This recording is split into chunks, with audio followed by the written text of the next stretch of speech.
Bonjour à tous et très beau dimanche. Nous sommes ravis de vous retrouver ce matin pour la suite de nos émissions consacrées au bouddhisme zen et la crise de civilisation. Nous avons pu voir la semaine dernière quelles étaient entre autres les valeurs sur lesquelles celle-ci devait être basée et quelles étaient les causes de la crise. Nous allons voir aujourd'hui de quelle manière le bouddhisme zen peut tenter de nous aider à y remédier, dans quel domaine plus particulièrement, et notamment à travers la pratique de zazen. Nous rejoignons sans plus attendre pour en parler notre invité Roland Reich. Roland Reich, bonjour. Bonjour. Nous sommes ravis de vous retrouver. Moi aussi. Alors, vous êtes un disciple de maître Deshimaru, vous êtes vous-même un moine zen, vous enseignez depuis une trentaine d'années, notamment au dojo de Nice, mais aussi au temple zen de la Gendronnière. Et je rappelle que vous dirigez également des retraites tout au long de l'année, un peu partout en Europe. Voilà.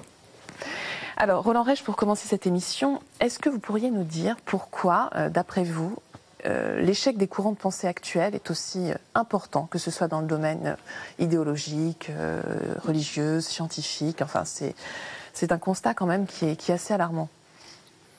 Sur le plan religieux, je crois que l'échec fondamental tient au fait que les religions ont tendance à propager essentiellement des croyances et pas suffisamment donner des voies d'accès à la véritable expérience spirituelle. Et je crois que ça, c'est un problème important.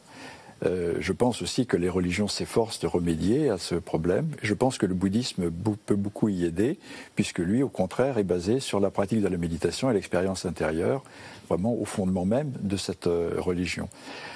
Je crois qu'on vit dans un monde où l'expérience réelle est la chose la plus importante. Donc, par exemple, les idéologies, si elles ont été trahies par la réalité, et notamment par le fait que ceux qui ont proclamé ces idéologies, qui ont essayé de les mettre en pratique, les ont trahis par leur propre comportement, du coup, ces idéologies ont perdu la confiance et n'ont pas du tout abouti, notamment toutes les idéologies de libération, n'ont pas du tout abouti à une libération, mais de nouvelles formes d'aliénation, parce que ceux qui les mettaient en œuvre étaient trop attachés à leur volonté de puissance, à leur propre ego. Autrement dit, il n'y avait pas suffisamment de dimension spirituelle dans ces démarches idéologiques.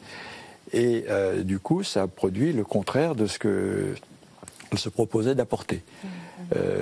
Quant à la science n'est pas une idéologie, elle n'est pas là pour non plus proposer des valeurs, mais ce qui est dommage, c'est qu'elle offre potentiellement des possibilités d'éveil considérables. Surtout à l'époque actuelle. Toutes les sciences, notamment la physique, font le constat d'une existence de la matière qui n'existe que dans des relations d'interdépendance, et finalement matière égale énergie, chose que déjà à l'époque du Bouddha était évident pour Bouddha et pour les gens qui méditaient avec lui.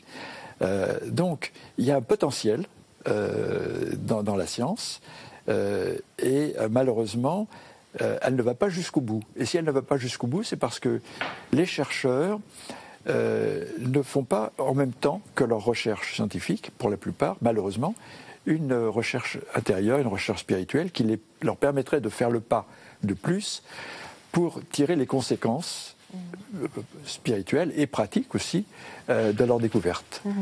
Mais alors en quoi le zen, et notamment la pratique de zazen, pourrait nous aider justement peut-être à retrouver cet esprit spirituel ? Parce que je crois que quand on pratique le zazen, on est extrêmement attentif à la réalité, à notre réalité intérieure et la réalité de ce qui se passe entre nous et notre environnement. Et on est attentif notamment au sens de ce qui se passe, c'est-à-dire qu'on va vraiment au fond des choses. On ne se contente pas d'une compréhension superficielle de la vérité, par exemple, je suis comme ceci ou je suis comme cela, mais on cherche vraiment à comprendre essentiellement qu'est-ce que je suis. Si par exemple, je ne parviens pas à saisir mon esprit, qu'est-ce que ça veut dire ? Si, quand on me demande qui tu es, je ne parviens pas à répondre vraiment, profondément à la question qui je suis. Ça implique quelque chose. Ça implique le caractère insaisissable, finalement, de mon existence. Ça implique donc une réalisation de la vacuité et au fond de l'interdépendance, qui fait que mon existence ne peut pas être séparée de celle des autres et donc ne peut pas être saisie. Ça, c'est un exemple pour montrer comment le zen pousse à aller jusqu'au bout de la découverte de la vérité. Alors j'aimerais justement que l'on examine différents domaines dans lesquels le zen peut intervenir. Commençons peut-être par le travail et la vie quotidienne, Roland Reich. Oui. Alors, pour beaucoup de gens, le travail dans la vie quotidienne est une obligation économique. Il faut travailler pour gagner sa vie. Et souvent, on a l'impression qu'on perd sa vie en essayant de la gagner. Alors que dans la pratique du zen, je l'ai déjà souligné plusieurs fois, le travail est une méditation, est une voie de réalisation de soi. D'abord parce qu'il implique une totale concentration de tout notre être sur ce que nous faisons, si nous voulons bien le faire, si nous voulons l'accomplir, comme un artiste accomplit une œuvre d'art. Si on veut vraiment se concentrer sur son travail, ça implique de s'y mettre complètement, s'y être donné complètement. Et alors donc ça c'est une méditation, c'est-à-dire ça nous fait être vraiment dans l'instant présent, dans ses gestes, dans son activité. Et puis surtout parce que le zen invite au désintéressement, c'est-à-dire à la mise en pratique du fait que l'on ne peut rien saisir pour son ego, et par conséquent que la réalité de la vie, c'est, encore une fois, c'est notre interdépendance. Donc dans notre travail, on actualise cela en faisant de notre travail un service et une occasion de pratiquer le service aux autres, le don aux autres. Et donc le travail a une double valeur pour personnellement d'apprendre à se concentrer et d'être vraiment un avec ce que l'on fait, et une valeur éthique, disons, de service rendu et de don à la communauté. Et alors du coup, il prend un sens évidemment beaucoup plus profond, et quel qu'il soit, il a sa valeur. Il n'y a pas un travail frustrant, un travail noble et un travail vulgaire. Et ça, c'est l'enseignement fondamental de la vie dans les monastères zen. Alors là, vous venez de parler de la relation aux autres, entre autres, mais la relation avec la nature est aussi très importante. Être en contact avec sa propre nature, c'est réaliser, encore une fois, notre non-séparation d'avec la grande nature, que nous faisons partie de cette nature. Alors que, ça je crois que c'est un des problèmes de la civilisation, notamment occidentale, c'est qu'elle est fondée sur le dualisme, beaucoup de formes de dualisme, bien sûr le corps et l'esprit, soi et les autres, mais aussi soi et la nature. Et la nature est conçue par l'ego humain comme ce qui est à sa disposition pour en profiter, pour l'exploiter, pour l'utiliser pour son bien-être, pour s'enrichir, ou même simplement pour survivre.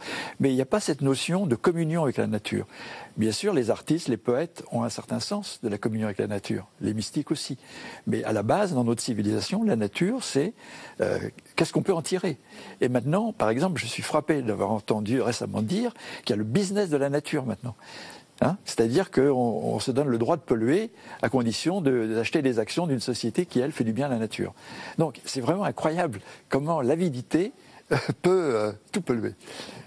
Et donc, prenant conscience de ça, et le zen vraiment nous rendant extrêmement vigilants, qu'est-ce qui nous anime, comment on fonctionne au niveau de notre esprit, eh bien, je pense qu'il peut prévenir ces déformations, ces déviations. Alors il y a un autre domaine qui me semble également très important, c'est la relation entre soi et ce qui nous transcende. Donc voilà, c'est aussi un domaine dans lequel le zen peut intervenir très largement. Bien sûr, parce que ce qui nous transcende, c'est ce qui est au-delà de soi, c'est ce que vise la dimension religieuse, souvent aussi la philosophie, c'est-à-dire, je crois que l'être humain a besoin d'être dépassé. Il ne peut pas se suffire à lui-même. Simplement parce que ce qui constitue notre ego est une construction mentale, quelque chose donc de forcément limité et d'un peu artificiel, et qui repose sur une réalité beaucoup plus profonde. Cette réalité beaucoup plus profonde, c'est, encore une fois, l'unité avec ce qui nous dépasse, c'est-à-dire pas seulement les autres, la nature, mais aussi la dimension spirituelle que l'on peut appeler l'un, par exemple, Dieu, Allah, Bouddha, la nature de Bouddha, c'est-à-dire ce qui se révèle à nous lorsque l'on abandonne notre identification, notre petit ego, et que l'on découvre un horizon beaucoup plus vaste, dont nous faisons partie, une nature qui n'est pas seulement à l'extérieur, qui est aussi en nous, mais qui est la véritable nature de l'existence. Et la découverte de ça nous donne un esprit spacieux, un esprit vaste, qui s'harmonise beaucoup plus avec la réalité profonde de notre être et qui nous fait vivre à l'aise, qui nous fait vivre beaucoup plus heureux.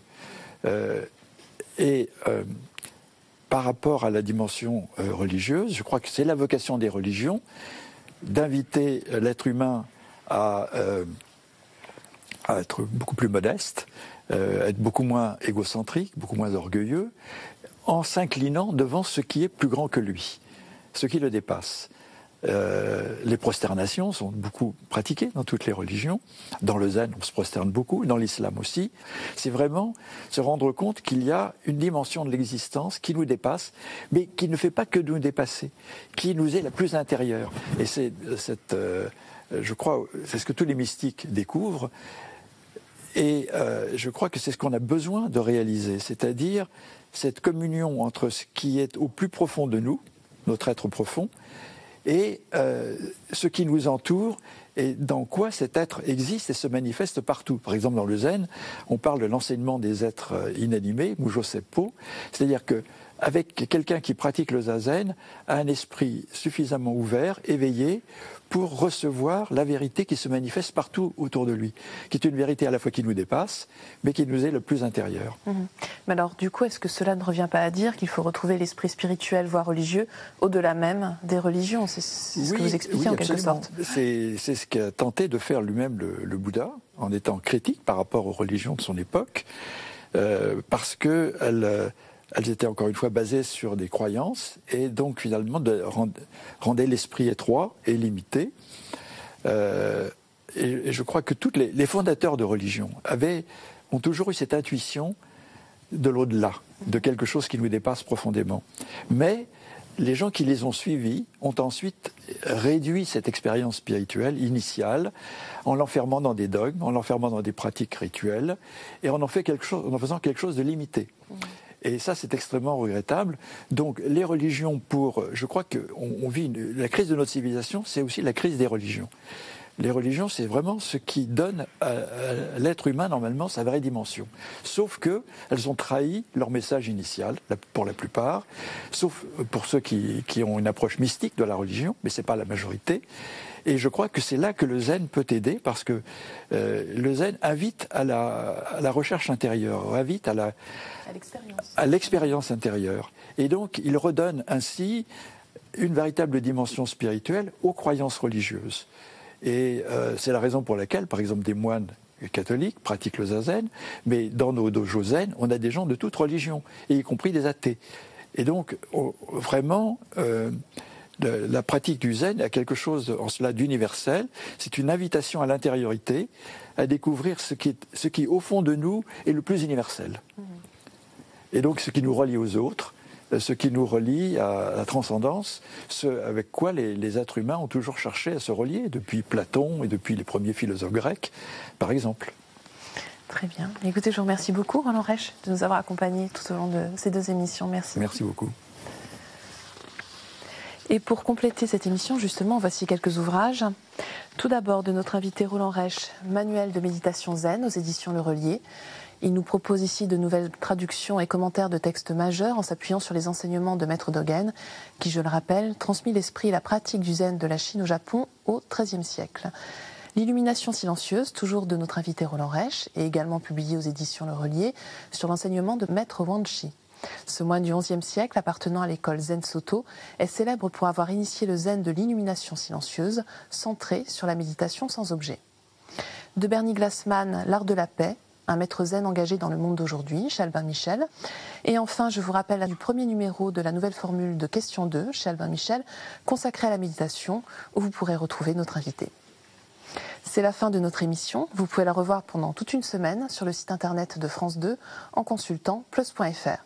Merci à tous de votre fidélité. Je vous souhaite un très, très beau dimanche.